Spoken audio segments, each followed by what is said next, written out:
In 2026, spending $80,000 on a luxury SUV feels normal.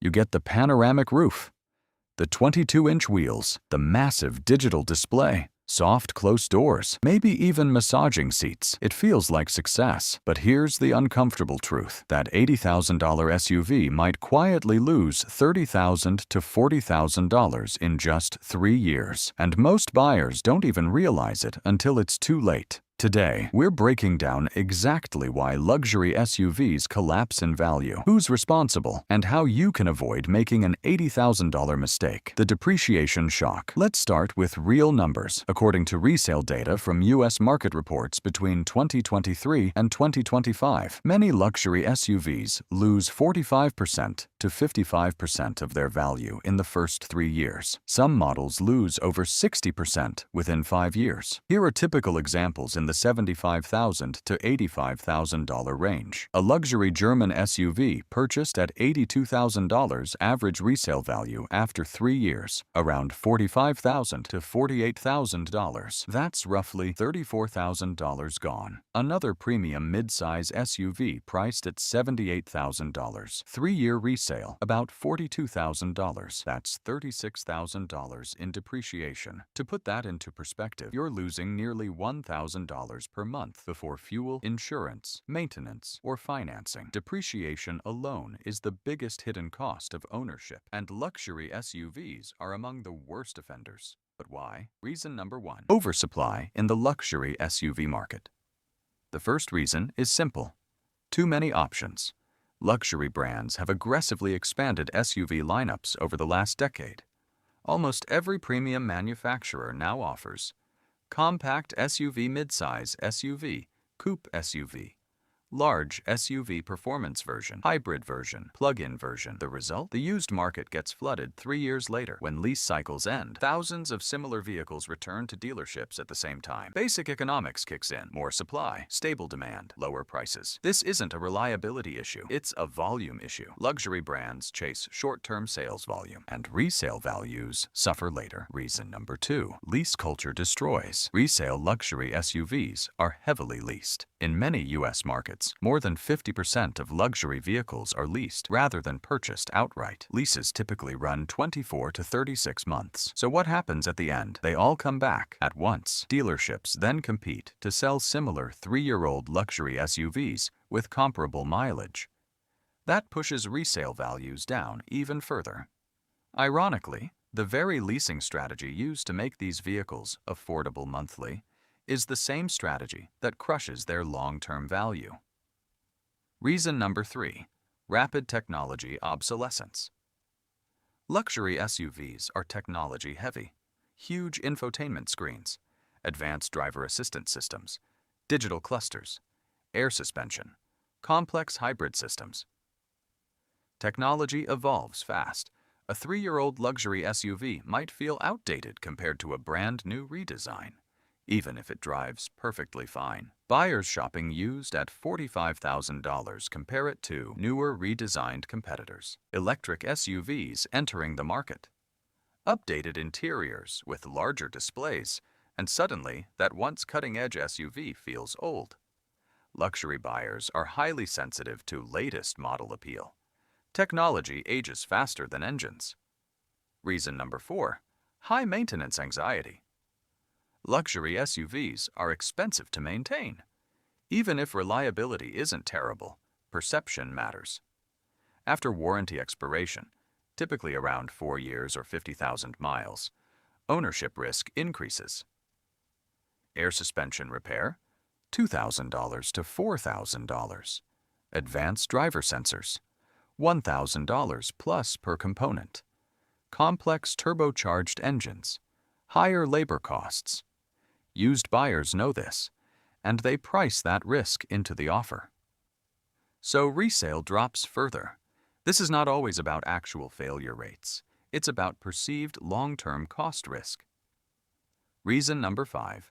Financing magnifies the damage now. Let's talk about the real trap. Most $80,000 SUVs are financed.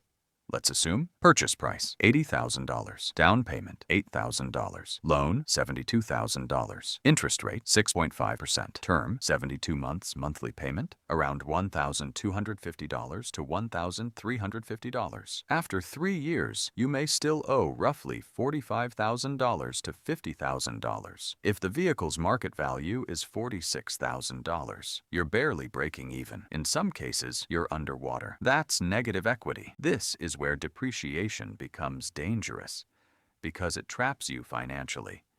You can't easily trade it in. You can't exit without rolling debt into the next vehicle.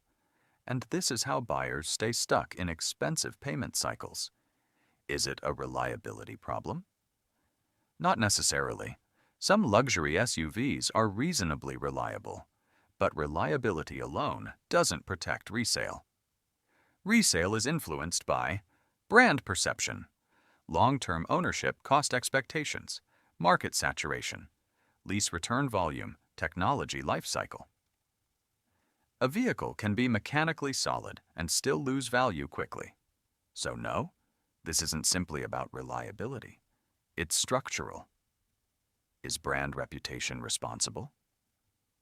Partially.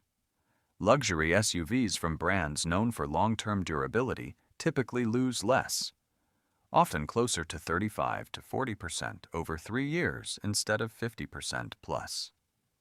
But ultra-premium, European brands often depreciate faster. Why? Higher original MSRP, higher maintenance expectations, more aggressive leasing strategies.